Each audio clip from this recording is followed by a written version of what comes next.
আসসালামু আলাইকুম বন্ধুরা, কেমন আছো সবাই? আশা করি সবাই ভালো আছো।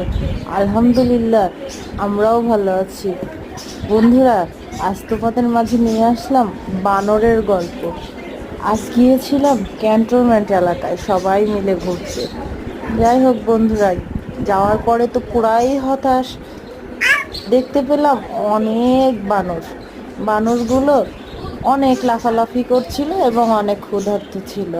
আমার বাচ্চারা হঠাৎ আইসক্রিম খেতে নিল, সেখান থেকে লাফ দিয়ে বানরেরা এসে আইসক্রিমগুলো কেড়ে নিয়ে খাওয়া শুরু করলো।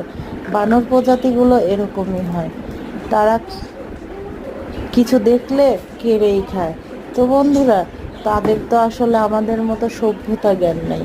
আমরা তো মানুষ, আমরা সভ্য সভ্য সেজন্য আমাদের বানরের মতো আচরণ হওয়া উচিত না। আজ এ পর্যন্তই, ভালো থেকো বন্ধুরা।